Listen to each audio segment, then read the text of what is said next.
Headline news बिंदास बेधड़क આજવા સરોવરમાં આજથી ડી વોટરિંગ પંપ કાર્યરત કરવામાં આવ્યો છે। મેયર ચેરમેન સહિત હોદ્દેદારોના હસ્તે પંપ કાર્યરત કરવામાં આવ્યા છે। મ્યુનિસિપલ કમિશનર સહિત અધિકારીઓની ઉપસ્થિતિમાં આ પંપ કાર્યરત કરવામાં આવ્યા હતા।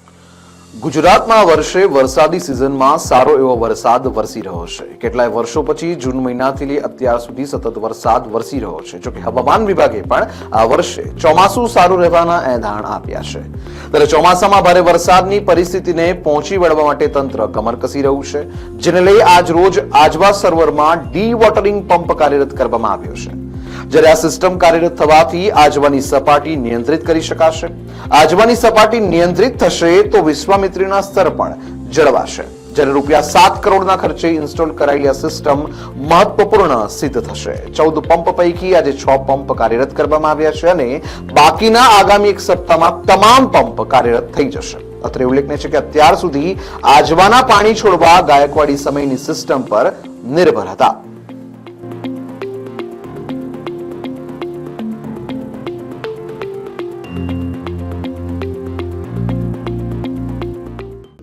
વડોદરા શહેરમાં અવારનવાર આવતા પૂરના રોકથામ માટે એટલે કે ફ્લડ મિટિગેશન માટે વડોદરા શહેરના પીવાના પાણીનો મુખ્ય સ્ત્રોત ગણી શકાય એવું સયાજીરાવ ગાયકવાડે બનાવેલું આજવા સરોવર કે જેની ઉપર 62 દરવાજા લાગેલા છે, જેનું ક્રેશ લેવલ 211 ફૂટ છે। કહેવાનો મતલબ કે 211 ફૂટથી ઉપર જ્યારે પાણી જાય ત્યારે દરવાજા ખોલીને પાણી છોડી શકાતું હોય છે, પરંતુ અવારનવાર પૂરની પરિસ્થિતિને કારણે ફ્લડ મિટિગેશનના ભાગરૂપે મોન્સૂન પહેલાં એટલે કે ભારે વરસાદ આવે પહેલાં જો આજવાની સપાટી 211ના બદલે 208 કરી નાખવામાં આવે તો 3 ફૂટનું બફર મળે, જેથી કરીને આજવાના દરવાજા ખોલી અને વિશ્વામિત્રીમાં આવતું જે પાણી છે એ અટકાવી શકાય।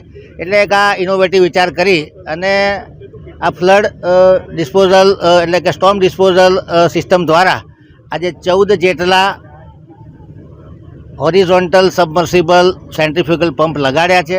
આ તમામ પંપોને 300 mની પાઇપ સાથે કનેક્ટ કરી અને જે જંકશન બોક્સ દ્વારા એને ઇલેક્ટ્રિક સપ્લાય આપવામાં આવે છે। 14 પંપ માટેની 14 LT પેનલ લગાડવામાં આવી છે। આમાં 600 mની લાઇનમાં 3 જેટલા પંપો કનેક્ટ કરી શકાય છે, 800 mની લાઇનમાં 4 જેટલા પંપો કનેક્ટ કરી શકાય છે। ટોટલ 600 mની 2 લાઇન અને 800 mની 2 લાઇન એમ ટોટલ 4 લાઇનો જે સિવિલ વર્ક અને મિકેનિકલ વર્ક કરી અને રોડની નીચેથી સૂર્ય નદીમાં ખોલવામાં આવી છે। આજે 600 mmની 2 લાઇનો એટલે કે ટોટલ 6 પંપો, એક લાઇનમાં 3 એમ 600 mmની 2 લાઇનમાં ટોટલ 6 પંપો, જેની કેપેસિટી 75 kVની મોટર છે અને 1200 ક્યુબિક મીટર પ્રતિ કલાક આ પાણી ખેંચતું હોય છે અને પાણી વહેતું હોય છે। આ કેપેસિટીનું ટોટલ કરીએ તો રોજનું 405 mld પાણી એટલે કે 14.33 મિલિયન ક્યુબિક ફીટ પાણી આપણે રોજ છોડી શકીશું અને આખું ટોટલ કરીએ 30 દિવસનું તો 30 દિવસમાં આપણે લગભગ 16,800 ક્યુબિક મીટર પાણી છોડી શકીશું અને એને એમએલડીમાં કન્વર્ટ કરીએ તો 405 ગુણ્યા 30 એટલા એમએલડી પાણી આપણે છોડી શકીશું અને આજવા સરોવરનું જે ટોટલ લેવલ છે એની સંગ્રહ ક્ષમતા છે એમાં 430 MCFT એટલે કે 430 મિલિયન ક્યુબિક ફીટનો ઘટાડો કરી શકીશું કે એટલે કે 430 બિલિયન ક્યુબિક ફીટની બફર કેપેસિટી આપણે વધારવા જઈ રહ્યા છે। આ એક ઐતિહાસિક કામ અમે કરી રહ્યા છે, ખૂબ ઇનોવેટિવ આઈડિયા છે અને આજે આ કામ જે સંપન્ન થઈ રહ્યું છે એમાં 10 મીટરના હેડવાળા જે 14 પંપો છે એમાંથી 6 પંપો ચાલુ કરવામાં આવે છે। આગામી એક અઠવાડિયાની અંદર ઇલેક્ટ્રિક કનેક્શન અને પાઇપનું કનેક્શન પૂર્ણ થતાં આગામી અઠવાડિયાની અંદર બાકીના 8 પંપો ચાલુ કરવામાં આવશે। ગત વર્ષે જે ચોમાસામાં પૂર આવ્યું હતું એના સંધાનમાં માનનીય નવલાવાલા સાહેબના અધ્યક્ષસ્થાને કમિટીની નિમણૂક થઈ હતી। કમિટીના ઓબ્ઝર્વેશનના આધારે વિશ્વામિત્રી રિપોર્ટ બન્યો હતો। રિપોર્ટના ભાગરૂપે એક કામગીરી એમાં સજેસ્ટ કરવામાં આવેલી હતી। લાંબા ગાળાના આયોજનમાં સિંચાઈ વિભાગ દ્વારા આવનારા દિવસોમાં નવીન સ્પિલવેનું નિર્માણ થવાનું છે। ત્યાં સુધી આપણે આજવા સરોવરને કંટ્રોલ સિસ્ટમ કરવા માટે કોર્પોરેશન દ્વારા આ વર્ષે 14 પંપોનું આયોજન કરવામાં આવ્યું છે। દરેક પંપની કેપેસિટી 1200 m3/h કરતાં વધારેની કેપેસિટી છે। 14 પંપોને પૈકી આજમાં હાલના પ્રથમ ફેઝમાં 6 પંપો ચાલુ કર્યા છે। આજે આજવાની સપાટી 210.95 જેટલી છે। આપણી જે હેરાર્કી કહીએ એ પ્રમાણે આજવા 15 ઓગસ્ટ સુધી 211નું લેવલ મેન્ટેન કરવાનું હોય છે। હાલમાં આજે લગભગ 8 જુલાઈ છે પણ સરોવરનું લેવલ 210.95 છે। આપણે આ પંપો થકી સરોવરનું લેવલ થોડું ઉતારીએ કે જેથી આવનારા દિવસોમાં જે વરસાદના ઝાપટા આવશે ને હેવી રેન આવે કે શોર્ટ રેન આવે એવા સમયમાં આજવામાં એક બફર કેપેસિટી ઊભી થાય અને આપણે પાણી એકસાથે છોડવાનું ના આવે. ગયા વર્ષનું આપણે એક સિનારીઓ જોઈએ તો ગયા વર્ષે આજવા, પ્રતાપપુરા, વડોદરા શહેરના આસપાસના વિસ્તારોમાં, સમગ્ર વિસ્તારોમાં એકસાથે વરસાદ ચાલતો હતો. એને કારણે આજવાની સપાટીમાં પણ ધરખમ વધારો થયેલો હતો અને નદીની સપાટીમાં પણ ધરખમ વધારેલો હતો. આ સિસ્ટમ થકી આપણે 208, 209 સુધીના લેવલને અચીવ કરવાનો એક ટાર્ગેટ રાખેલો છે. સિસ્ટમને કંટ્રોલ વેમાં ચલાવવાની છે, એટલે કે આજે શહેરમાં નદીનું લેવલ કાલાઘોડા પાસે 7 ફૂટ જેટલું છે, એટલે આપણે આ પંપો ચાલુ કર્યા છે અને ડીવોટરિંગ સ્ટાર્ટ કરી દીધું છે. જ્યારે શહેરમાં મોટો વરસાદ હશે અને શહેરમાં નદીનું લેવલ વધારે હશે તેવા સમયમાં પંપો બંધ કરવામાં આવશે અને જ્યારે નદીનું લેવલ શહેરમાં સેફ સ્ટેજ આવી જશે, 7 ફૂટ 8 ફૂટ થશે, ત્યારે ફરીથી આ પંપોને ચાલુ કરવામાં આવશે.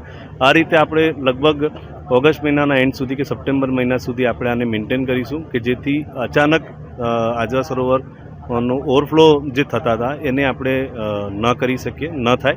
એટલે ફ્લડ મિટિગેશનના ભાગરૂપ આ એક યોજના બનાવી હતી જેનો આજે શુભારંભ કર્યો. આ પહેલી વખત અમે કરી રહ્યા છે. જે 211ની રૂલ લેવલ છે ઓગસ્ટ 15 તારીખ સુધી અને 212ની રૂલ લેવલ છે ઓગસ્ટ 30 તારીખ સુધી. આ રૂલ લેવલને માન્ય નવલાવાલા કમિટી સાહેબની જે રેકમેન્ડેશન્સના આધારે અત્યારે અમુક શોર્ટ ટર્મ મેજર્સ અને લોંગ ટર્મ મેજર્સ કરીને આવી રહ્યા છે. આ શોર્ટ ટર્મ મેજરમાં સિટીની અંદર જે ગયા વર્ષે 28 ઓગસ્ટના તારીખ જે 3 દિવસનું કન્ટિન્યુઅસ પાણી પડતું હતું એના કારણે સિટીની અંદર પૂલની પરિસ્થિતિ થઈ ગઈ હતી. આને અવોઇડ કરવા માટે અને મિટિગેટ કરવા માટે ફ્લડ મિટિગેશન મેજર તરીકે જે રેકમેન્ડેશન્સ આવી હતી એને અમે અમલીકરણ કરી રહ્યા છે. આ શોર્ટ ટર્મ મેજરમાં અમે લગભગ 14 પંપ અહીંયા મૂક્યા છે. 14 પંપમાં આજે પહેલા તબક્કામાં 6 પંપ્સ અમે ચાલુ કર્યા છે. રોજના 14 પંપ ચાલુ કરીએ તો લગભગ 12.8 MCFTનું પાણી અહીંયા થ્રોપુટ બહાર નીકળશે અને 30 દિવસ અને કન્ટિન્યુઅસ ચલાવીશું તો લગભગ 403 અને 470 MLDનું પાણી અમે કાઢી શકાય. આનાથી 211થી 208 સુધી અમે લાવી શકાય. અને લોંગ ટર્મ મેજર માટે જે ડેમની સ્ટ્રેન્થ જોઈને નવું ડેમ બનાવવા માટે જે રાજ્ય સરકારનું નિર્ણય આવશે એની અંદર નવું ડેમ જ્યારે બને આ ગેટ લેવલ એડજસ્ટેબલ થઈ શકે. હાલ આપ જાણો છો કે 213.85 જે લેવલ છે એમાં ઓટોમેટિક ગેટ્સ ખોલતા હોય છે, પણ ત્યાર સુધી અમે વેઇટ કરીએ તો સિટી માટે જોખમી થઈ શકે. એને દૂર કરવા માટે અમે આ પહેલ હાથ ધરેલા છે. આવનારા દિવસોમાં જ્યારે વરસાદ વધારે પડે ત્યારે થોડું સમય માટે પંપ ઓછું બંધ કરીશું જેથી કરીને અહીંનું પાણી બહાર ના નીકળે અને સિટીની પડતા વરસાદની પાણી વિશ્વામિત્રીમાંથી બહાર નીકળી શકે. અને ત્યારે વરસાદ ઓછું થાય અને ફરીથી પંપ અમે શરૂ કરવાનું નક્કી કર્યું છે જેથી કરીને એક મોડલ પ્લાનિંગ સાથે સિટીમાં પૂલ ના આવે એના માટે ફ્લડ મિટિગેશન મેશર તરીકે આ કામગીરી હાથ ધરવામાં